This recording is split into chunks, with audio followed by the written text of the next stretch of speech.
This is the JJO Morning Show podcast with Johnny and D. Listen, rate, subscribe. Hello.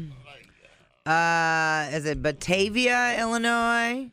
Chiropractor in Illinois is facing numerous criminal charges for recording nude videos of his patients. Oh. David Hansen owns, well, soon to be owned, Hansen Family Chiropractic. Hansi. Are you going to say Hansi? It is Hansi, yeah. In Batavia, investigators say Hansen used hidden cameras to secretly record more than 180 of his patients as they undressed or were already unclothed. The Kane County State's Attorney Office says officers arrested him on Wednesday night after they searched his home and office. They also found a bunch of videos of child porn that he possessed and distributed, so it's not going to be good for him. That took a turn. The child porn images were unrelated to his chiropractic practice. Yeah, you don't really need to be naked at the chiropractor. I dated a girl once here in town, and she said that there was a chiropractor in Madison that got way too handsy for her, and she stopped after the initial visit. It was one of those, like you go in and you got to get a base, he's got to kind of give you a physical type thing. Yeah. She's like, it was just for my back. I didn't need to basically get a breast exam. And she never went back. Yeah, Amber had a similar experience. That's because she wanted me to crack her back. I didn't know. My hand, one hand slipped. Jesus. Dude, never make a joke about touching Amber again. I will run you over. Way too early in the morning for these hands. These hands. No, but at my chiropractor, you have to so the first exam, you change into a gown. Oh, yeah, so yeah, that's all I can think of is yeah. for the nakedness. You know what I'm saying? Call me and tell me if I don't need a name. I'd rather not get sued before 7 a.m. Tell me how your handsy visit to the doctor went and where the red flag was. You don't want to know girls' stories. Oh, I'm sure it's not great. Like, I've had women tell me stories about how when they first started going to the doctor and they didn't realize what was happening until they get older. I'm going to do some I have a new program called light therapy, but I have to at least see your vagina first. Get some light up there. It's crazy. It's man. crazy. Yeah. Not good. I'm not taking my shirt off, sir, for a neck adjustment. Thank you. What are you going to see my balls for? Mm-hmm. So what? He's got court coming up. No, he's got court. The kitty thing. Oh, dude, what do you? Okay. That's a death sentence. PC2. Yeah. Where's the beef? Not going to be at Wendy's. It's set to close hundreds of locations across the United States as part of its turnaround plan. Whoa. Yeah, I didn't see that coming. Did you? I did not see that coming. Yeah. I guess Wendy's is having a big problem. The burger chain stock has lost nearly 50% of its value this year. So I also have not been to a Wendy's in 1 year. I guess we're the problem. We're the problem.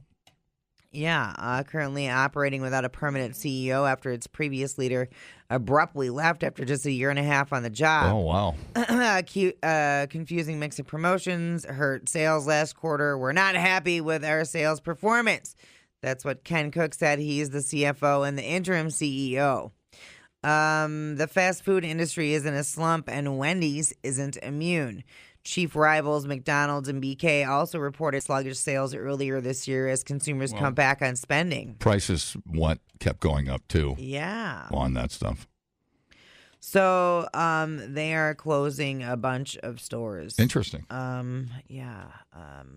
Why don't I stop at Wendy's? This is a great question. Around 200 to 350 restaurants. Affected locations are those that are consistently underperforming and dragging down the chain's overall performance. Probably location. The closures will begin this year and continue through 2026. These actions will strengthen the system and enable franchisees to invest more capital and resources in their remaining restaurants. Right. Specific list of locations wasn't announced. It's really weird because the spicy chicken and a Frosty is, and that nice little bowl of chili. It's a nice option.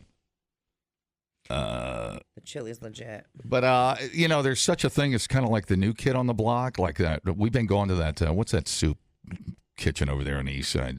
Zumba or something. I don't know what it's called. Zupas. What's a Zumba? Is that a vacuum cleaner? Dance. Huh? It's a dance class. Oh, I thought it was a vacuum cleaner. Roomba is a vacuum cleaner. You get so easily confused. Are people's diets, are we evolving? Now a gourmet soup and a lighter sandwich is the option we kind of want now? Is that just because the option? We want higher quality food. Yeah, exactly. I think we want higher quality food. If we're paying $11 for something. Yeah.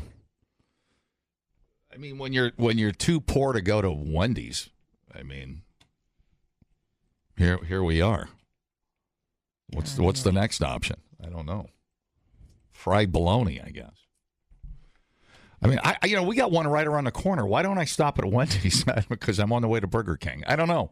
We all have our favorites, and their hamburger's damn good. It's fresh.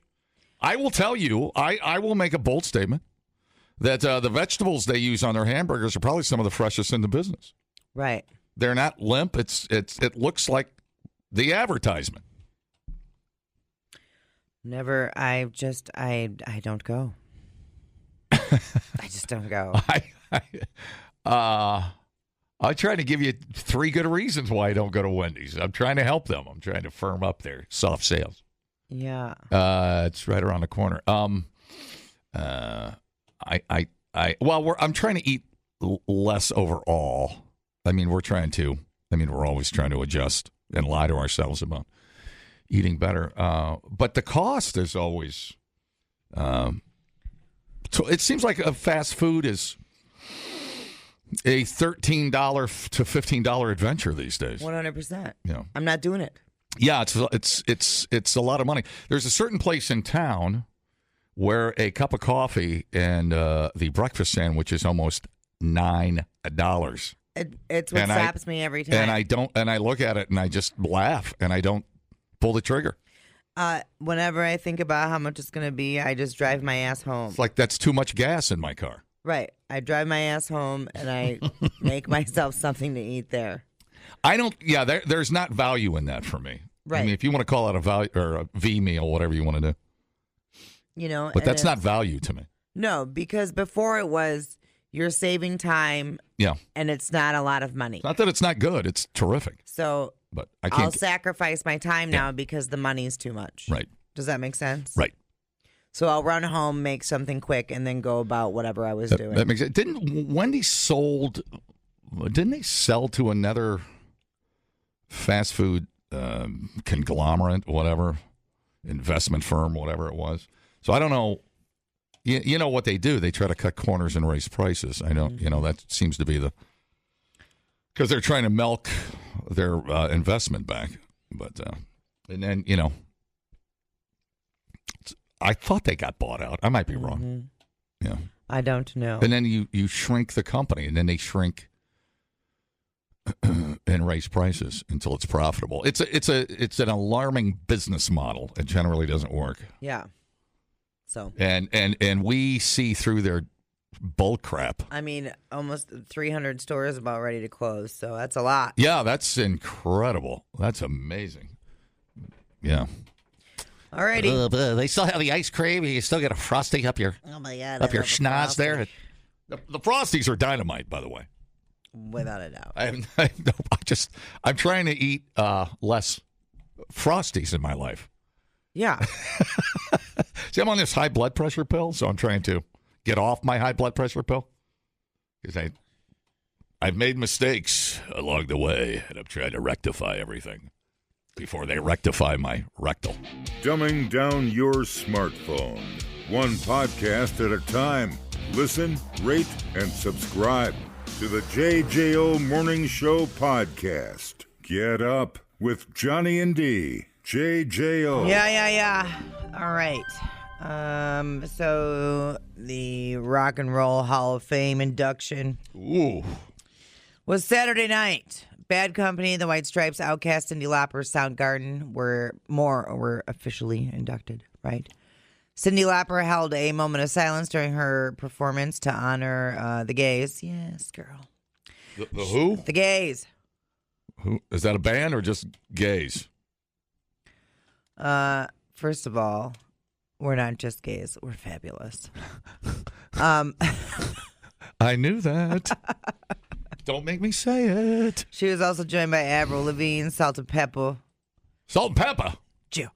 I don't understand how somebody help me out on this. How Cyndi Lauper is in the Rock and Roll Hall of Fame at Motorhead, just in the back of the room. There's all kinds of pot people in there, so just calm down. Well, that doesn't make my question any less important. You don't have to answer it. It's fine. You don't have to justify it. It's just effed up, but that's all. There's just things in life that are effed up, and you move on. And Ray, I don't know who that is. That chaperone girl inducted her. Oh, yeah. I know that girl. So, yeah, who doesn't? PC2. Importing millions of illegals. You know what? I get tired of these freaking autoplay. Freaking autoplay. How is Def Leppard in the? I'll even give you Def Leppard, at least more of a rock band in the Hall of Fame before Motorhead. That's a weird strategy. Jim Carrey inducted Soundgarden, and it was pretty cool. Yeah. Here we go. After the show, they handed me what is to this day one of my most prized possessions, the Fender Telecaster Chris played on the show. Signed by the whole band. Pay no attention to the burn marks on the pickguard. Someone backstage was playing with matches.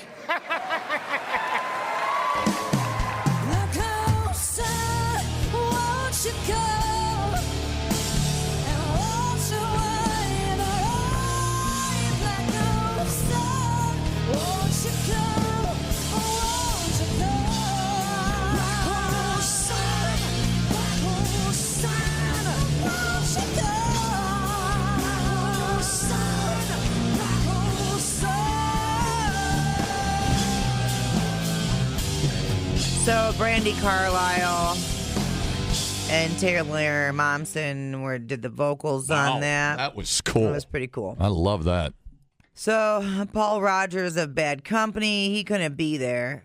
He's got a health. He's not well. Instead, he made a video message, which included his inspo to get into rock and roll. That night I went to a dance and I heard a record by Little Richard. Good golly, Miss Molly. And I thought to myself, I'm going to follow that music and find out all about it. Now I find myself being inducted into the brotherhood and sisterhood of the Rock and Roll Hall of Fame with our band Bad Company. From the Desiderata, you are a child of the universe, no less than the trees and the stars. You have a right to be here. Therefore, be at peace with God, and whatever your labors and aspirations in the noisy confusion of life, keep peace with your soul. It is still a beautiful world. My prayer for us is that we all choose love. Thank you. Oh, yeah.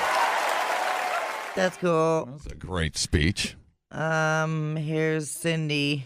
I know that I stand on the shoulders of the women in the industry that came before me, and my shoulders are broad enough to have the women that come after me stand on mine.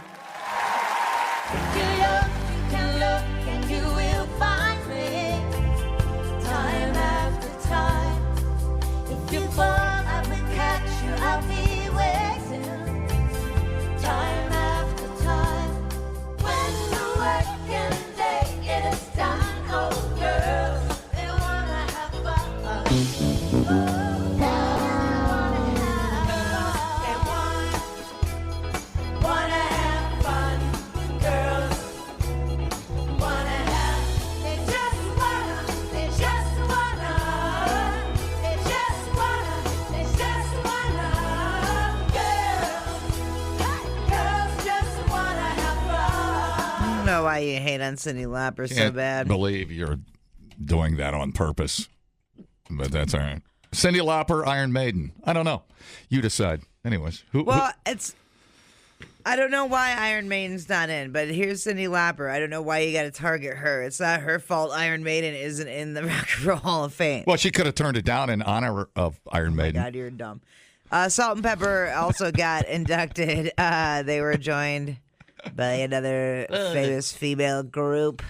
Mic sound nice, check 1. My mic sound nice, check 2. My mic sound nice, check 3. Are you ready? Rock and Roll Hall of Fame, Salt and Pepper, spin around and let's go. Come on, just throw your hands in the air and wave them like you just don't care. If you came to rock with Salt and Pepper tonight, let me hear you say, oh yeah. Here I go, here I go, here I go again, girls. What's my weakness? Man. Okay, then chillin', minding my business. You saw I looked around and I couldn't believe this. Let's talk about sex. Y'all know this one. Hey. Let's talk about all the good things and the bad things that make me. Come on. Let's talk about sex. I can't hear you. Let's talk about sex. You will. Let's talk about sex. Let's talk about it. Oh yeah. Give it up for the beautiful, the loving, the legendary funky divas themselves in vogue. What a man, what a man, what a man, what a mighty good man. What a man, what a man, what a man, what a mighty good man. So, are you okay with Salt and Pepper being in there, but not Ish. Okay. I do like the Shoop song. I always played that on the radio. That's- Yeah, what was the one before that? The one for the hit, the one hit they had. I love that song. It's a good one. In Vogue, man, they're awesome too. But yeah, No, they were huge. How Salt and Pepper influenced more people, more bands than say Motorhead did would be. I would love to hear that answer because I don't think that's equal, but that's all right. I don't think so either. I don't. It's just there's no metal. It's just it doesn't exist. They don't like it. They don't want it, and that's just my perspective of it. It's just weird. Right. Well, that's been. But I also don't lose any sleep over it. So. But it isn't crazy how the bands they always say they don't care, but boy, they do write some fancy speeches once they get in there. It's important to them. They do love it. Yeah. Let's see. What is? Yes, I agree. For Christ's sake. And all these celebrities show up and other things. Hell, they just put Peter Frampton in last year, and he had the biggest live selling album in the history of music, and they just put him in. So, performer celebrating the iconic artists who've created music whose originality, impact, and influence has changed the course of rock and roll. Okay, I would say Bad Company, Chubby Checker, Cyndi Lauper, Joe Cocker, Outkast, Soundgarden, and the White Stripes have definitely done that. Musical influence. This award acknowledges artists whose music and performance and style have influenced, inspired, evolved rock and roll and music impacting culture. Salt and Pepper and Warren Zevon. Yeah, 100%. Musical excellence. This award recognizes individuals who've dedicated their lives to crafting influential, important music infused with originality, achieving a level of timeless distinction. Carol Kay, Nicky Hopkins, Tom Bell. No idea. Yeah.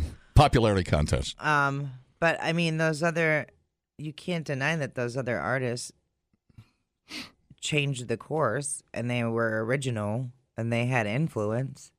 Yeah, MTV for sure. Yeah, that was a huge part of their career. So I'm not going to fight with you. I don't understand why you don't throw some of the old dogs that have been around. I think Motorhead was nominated once they came up. Huh?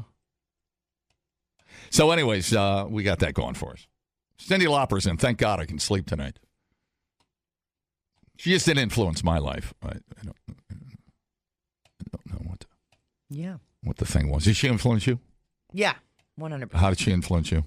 Her I liked how outgoing she was, and she didn't give a crap what she wore. Mm-hmm. 100%. I don't think there was a girl in the 80s or 90s that wasn't influenced by Cyndi Lauper. Right.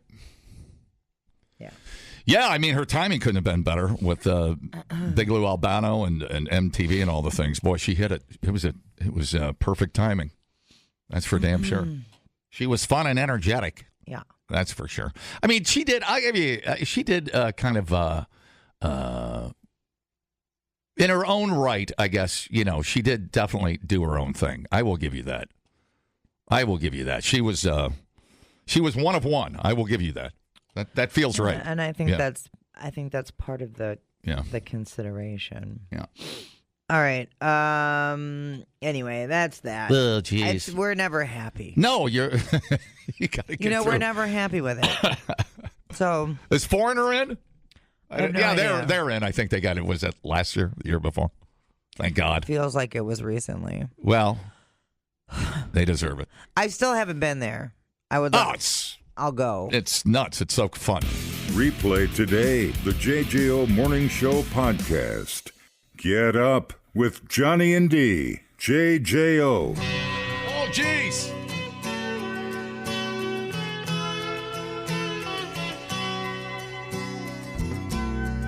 Is he in the Hall of Fame? Thank you. Ow. The legend lives on from the Chippewa on down the big lake they call Gitche. Okay. The lake it is said. All right. Everybody gives up her dead. Let's see. Captain Ernest McSorley and his crew were fighting for their lives in the battle against the Witch of November when his final words went out over the radio. What were his final words, John? We're holding our own. Correct. Asses. Less than 50 minutes later, the 35-foot waves on Lake Superior and a blinding snowstorm overcame the mighty Edmund Fitzgerald ship and its 29-person crew. There was no distress signal. November 10th marks 50 years since the sinking of the Fitzgerald. Its crew still rests 500 feet below the surface of Lake Superior in Canadian waters near Whitefish Bay. But the memory lives on in legend, song, and tradition. Despite extensive investigations, authorities still aren't exactly sure what happened in the moments after McSorley radioed, although they have some theories about how the storm overcame the ship. The tragedy was etched into popular culture by Gordon Lightfoot's haunting folk ballad, The Wreck of the Edmund Fitzgerald, which spent 21 weeks on the Billboard charts in 1976. 21. Coming in at number 1 again. Beating out Disco Duck. Here's Gordon Lightfoot and The Wreck of the Edmund Fitzgerald. Gordon Lightfoot, who once followed me on Twitter and died in 2023, called the song his finest work. All the disco people were like, what the hell is this song on the radio? What is happening right now? Yearly ceremony to be held yet again today rings a bell to keep the memory of the lost sailors alive. The Fitzgerald's bell, which once sat beneath the icy waters of Lake Superior, rings out 30 times every year. 29 rings for the Fitzgerald's lost souls and once for the estimated 30,000 other sailors who have lost their lives in the Great Lakes. I think they do one for Gordon now. They ring it for Gordon as well. So they do 31? Yeah, whatever, 1 or 2 extra. But I thought it was just 1 extra, but I know they say Gordon's name because I watched a documentary on it a couple of days ago. There's a really cool documentary. It's called Part-Time Explorer. And this dude, I'd never seen it before, but it's about an hour and 50 minutes. It's a long watch. But they go through when that boat got launched, it almost capsized. Because it kind of bounced over to the other retaining wall. Yeah. And that wasn't supposed to happen. And then the lady that tried to break the champagne, Edmund Fitzgerald's wife, from the bank in Milwaukee, she couldn't break it 3 times. That's bad luck. And he said that's horrible luck. Family members requested the bell be recovered from the wreck, and it was in 1995. The original bell was replaced on the underwater ship with a replica engraved with the 29 sailors' names on it. So it's like their grave marker, basically. Right. Yeah. All right. So a half century after the Great Lakes' most famous shipwreck, which is the Edmund Fitzgerald, the grip on the public imagination has waned a little. The ship sank on the second day of its final voyage of the season in the early evening of November 10th, 1975, about 17 miles northwest of Whitefish Point, Michigan. The Fitzgerald's legacy endures for many reasons. Launched in 1958, it was the largest ship on the Great Lakes for its first 13 years. When it passed through the Sioux Locks in northern Michigan, crowds gathered to watch and cheer. It was also the last commercial ship to sink on the Great Lakes. Much about the tragedy remains unknown, its story buried in the lake bed. The storm caused the wreck, but what exact circumstances of what happened remain uncertain. What caused the Edmund Fitzgerald to sink remains a point of debate and mystery a half century later. Theories range from the Edmund Fitzgerald striking a shoal and suffering bottom damage to flooding through the freighter's hatch covers, which filled the ship with water and sank it, to rogue waves, to structural flaws in the ship that the 1975 storm made deadly. Two major federal investigations were conducted after the Fitzgerald sinking. One by the U.S. Coast Guard's Marine Board of Investigation, which released its report in July of 1977, and the other by the NTSB, whose findings and recommendations were released May 1978. The Coast Guard Marine Board of Investigation, in its conclusions, noted that the lack of survivors and witnesses and the incomplete information on all the ship was facing on Lake Superior that day and evening meant the approximate cause of the loss of the SS Edmund Fitzgerald cannot be determined. But the report goes on to list its suspected cause flooding through the ship's topside hatches. The NTSB report agreed, noting that the probable cause of this accident was a sudden massive flooding of the cargo hold due to the collapse of one or more hatch covers. Right. Which weren't watertight, by the way. Yeah. They had 6 pumps. Here's an interesting theory. One of the theory is that a wave came up behind it. These were like 40-foot waves. Yeah. I mean, just insane numbers. And it went straight down, and so the boat was taller, longer than the water it sank in. So if you would have stood the boat straight up, it would have been sticking 200 extra feet out of the water. Crazy. That's how long that goddamn boat was. Damn, dude. So they think a wave might have came up behind it, drove the bow into the bottom of the lake, just snapped from the tension or torsion or whatever it was. Sure, yeah. And then that's because there's like 200 feet of bow missing. Or not bow, but, middle of the boat, there's a giant piece that's kind of missing. So I think it would have drove it into the sand or into the bottom of the lake and just snapped it. Yeah. And the ass of that boat would have been sticking 200 feet up out of the water. That is crazy. Isn't that crazy, dude? That is crazy theories, and they can't seem to land on one. They can't. Yeah, even now There was a guy. You should watch this documentary. It's really interesting. There was a guy that wrote a book based on how unseaworthy the Edmund Fitzgerald was. Yeah. And he thinks it was the hull. He was on the boat, and they were in some rough storms previous. And he goes, that ship twisted like no other boat twisted he had ever been on. Oh, really? So it twisted so much that the paint on the inside, because you could walk on top of the boat from one end to the other, because the captain was up front, and the dining and all the rooms and everything were in the back of the boat. But you could walk on top, or they had like two tunnels you could walk through right underneath the top of the boat, Yeah. And he goes, it would twist so bad the paint would chip and flake off. That's wild. Of the metal. That's how much it twisted. And he knew that the hull was compromised because they were using kind of new technology when they built it, unproven technology, he says. Yeah. And he thinks that's what just ripped it in two. Crazy. It finally just reached its breaking point. Yeah. Crazy theories on that. Yeah. And by the way, here's something you'll see in the thing I thought was amazing. They took the original bell off the boat. So when they took it off, they had the divers down there. When they took it off, an air bubble came up. This was when they take the bell off, the 80s? 95. 95. So in 95, they took the bell off, and an air bubble came up out of the bell. Yeah. And that was original air that was still trapped inside the bell when it went down in 75. And they have that on video. It's really spooky. Yeah. Strange stuff. Strange things are afoot. Yeah. At the Edmund Fitzgerald. Wow, that's weird. But another hour, you would have made Whitefish Bay, my friend. Yeah. All right. So long as bulk carrier freighters move goods through the Great Lakes and through the severe storms that can pop up in November and other months, the risk of an Edmund Fitzgerald type disaster is never zero. But improvements in weather forecasting, Great Lakes bottom mapping, I mapped your mom's bottom, and other safety technology make such a disaster far less likely, experts say. In the 1970s, Great Lakes freighters primarily received weather information through voice radio broadcasts from the U.S. Coast Guard and other marine reports by radio. Mariners would use this information to manually create their own weather charts. Observation technology at the time was much less sophisticated than it is today, relying on reports from shore stations and other vessels. With the weather forecasting capabilities of today, the crew of the Edmund Fitzgerald may not have even embarked from port in Superior, Wisconsin, on the far western shore of Lake Superior as they did on November 9th, 1975. The biggest difference now is even before leaving Superior, they would have had a pretty good forecast for a good 24 hours before even their planned departure. Yeah, the storm came up out of Kansas. And it moved westerly back over to Lake Superior, and they thought it was going to stay below Superior. It was a hell of a storm, man. Crazy. It was a crazy. What else was weird about that? He said that when they talked to the guy that was alive at the time of the documentary, the boat that went back, that was ahead of it. What was that called? The Anderson or something? And that guy was on that boat, and he goes, back in the day, we would just be balls out. We didn't care about the weather because we were invincible.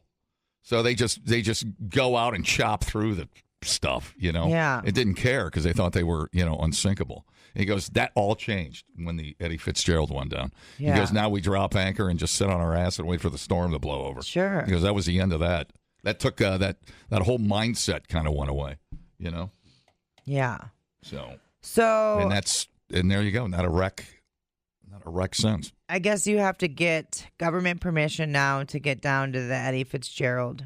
It's 530 feet below. I don't think you. The Canadian government says it's a protected site since 2006 because it's the victims' families wanted to. I'm surprised they haven't made a movie about or did they? I mean, there's documentaries. I don't think they made a movie. It's protected by the Ontario Heritage Act, which has been amended to specifically protect the wreck site as marine archaeological site and a designated grave site. So there you have it. You know who would have been a great captain? Robert Shaw from Jaws on his boat. He would have been a great McSorley in the movie. But the families were not happy with the perfect storm either. Yeah. Because they said that well, our husbands or brothers or whatever weren't dumb. They wouldn't have tried to plow through that storm. They got caught in it. Yeah. And you guys made it look like they were a bunch of idiot cowboys. Well, yeah, right. So they weren't happy with that version either of the storm. Yeah, that's the problem when Hollywood gets a hold of that, right? Yeah. You can't really. Yeah. I don't know. Do you need another perfect storm? I don't know. It'd be about what it would look like, wouldn't it? Well, right. I mean, like that article said, it's crazy how captivated the public still is with that shipwreck. And this is like... You know what they showed in the documentary? Yeah, that's a good point. At the time, the age of the 24-hour news cycle was just starting to be a thing. And so everybody knew about the ship right away, and they had people up there like reporting on the spot. Yeah. Which kind of was not a thing. It was new, yeah. But it was just becoming a thing. Right. And so everybody knew immediately around the world, Yeah. And, there's enough mystery to it to keep it alive. Nobody knew how, still don't know. Right. So making a movie about it, I don't know. You'd have to be, you're going to piss off a lot of people if you get certain things wrong. Right. What version would you use? Or you don't even. I don't know how you would do that. I don't know how you would either because you have to make it dramatic. Yeah, so you'd have to do like Titanic. You would have to invent personalities, people, right. family, their drama, subplot. Right. Is he leaving a girlfriend behind? Is he about to get married? The kid's going into wants to go to college. He wants to start a rock band. How do you even? Oh man. Yeah. The mountain of paperwork would be crazy. Yeah, so... that one almost feels like it's better left alone, isn't it? And maybe that's why no one's touched it. I don't know. Maybe the song is good enough and you don't need a movie. Maybe the song is the version of the movie and you come to your own conclusions, I guess. It's a crazy story. Yeah, it is. We got to play it. We should play it. Oh, man. Are we playing it now? Yeah, let's rock that thing. Send one out to. I'll get rid of this one here. Send one out to Gordy here. There you go. Who just this morning I'm honorarily inducting Gordon Lightfoot into the JJO Rock and Roll Hall of Fame. So all right. Let him rest in peace here. The JJO Morning Show Podcast with Johnny and D. Listen, rate, subscribe. Catch a new show every Monday through Friday, 6 till 10 a.m. on 94.1 JJO or streaming anywhere in the JJO app. Johnny and D, nowhere but JJO.